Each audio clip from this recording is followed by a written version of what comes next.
Hello, I'm Angel. You can call me Auntie Angel. I don't know why I'm doing the pointing thing. Because I saw myself with my sunglasses. These are my reader sunglasses, and I got my strange lighting on. So I'm going to keep myself comfortable and cool looking by keeping my shades on. But that's not what I wanted to talk about at all. Pardon me. I think what I wanted to talk about is creativity and being present in the moment, which is why I didn't really prepare. I almost never prepare, so that's not why. But I did a book review sort of conversation with a friend of mine today in a public group that we co created and co manage called The Joy Project. Check it out if you're interested. And and we've been doing these monthly, once a month book conversations. And the conversation we had today was about a book called Big Magic by Elizabeth Gilbert. Highly recommend it. It is one of my favorite books from the last decade or so, and I have listened to it on audiobook several times. I don't have it in print actually, but I intend to get it and keep it in my library here in my Airbnb side of the house so that other people can enjoy it as well. And while we were discussing it today, my friend Autumn and I, um, several themes came up. I mean, the theme of the book is about creativity and overcoming our fears and um, embracing showing up for our creativity.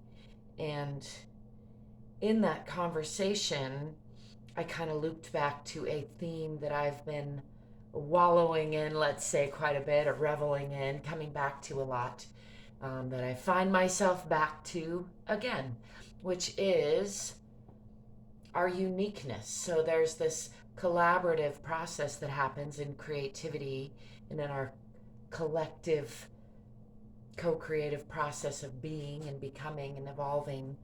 um, that collaborative co-creative process is like between this something bigger than us, the collective, the bigger, the all, and this unique tiny shiny speck of existence that I am, that you are, that each individual is.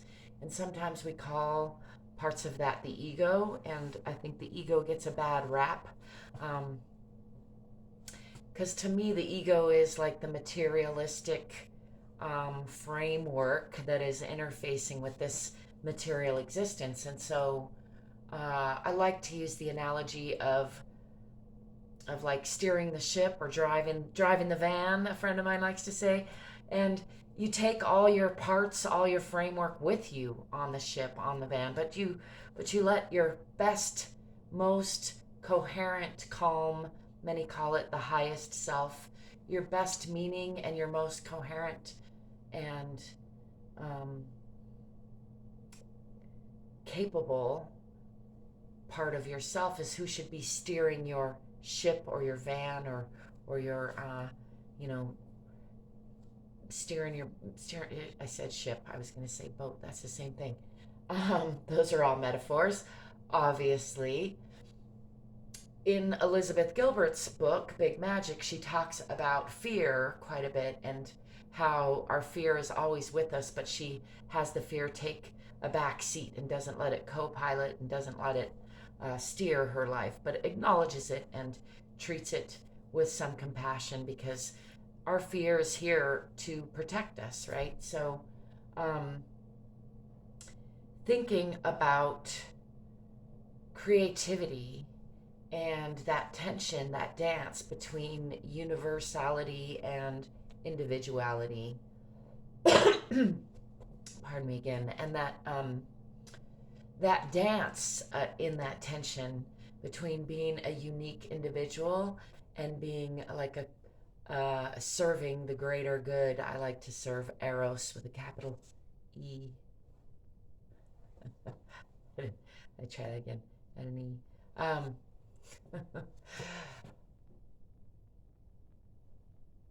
The train of thought that I keep trying to come back around to has to do with our our uniqueness and how we are such individual, unique, tiny, shiny specks, as I like to call us, and how even though ideas have us at least as much as we have them, if not more, there is a uniqueness to each of us that that when we allow an idea to come through us, when we create a song or write a book or build a sculpture or whatever creative endeavor we get into, it's usually an iteration that has come through many beings, many humans, and often other beings, but it is unique to the individual that brings it through. And I think a lot lately about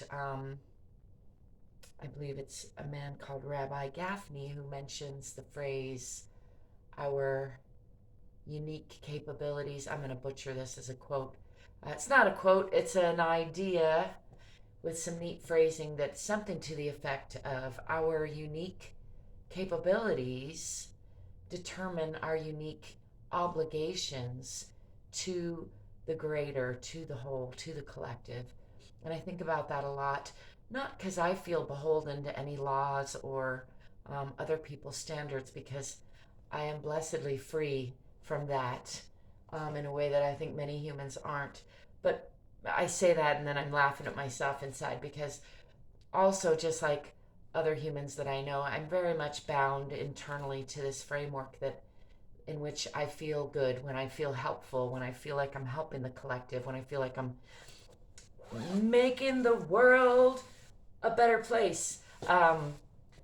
Making life a little bit better. Those are all themes that I know I'm not alone in, this impulse as a human being to want to leave a better future for our children, to want to change the world for a better, for better instead of for worse.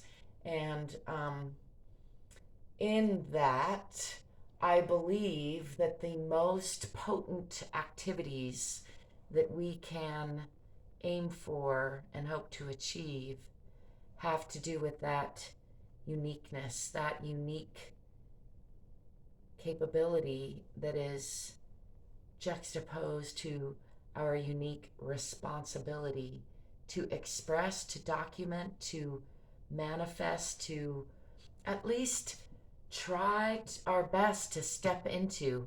And I heard a lot of like resistancy, sticky words in my phrasing there, so I want to try that again. It's that it's not like try, like Yoda famously says, there is no try, there's just do.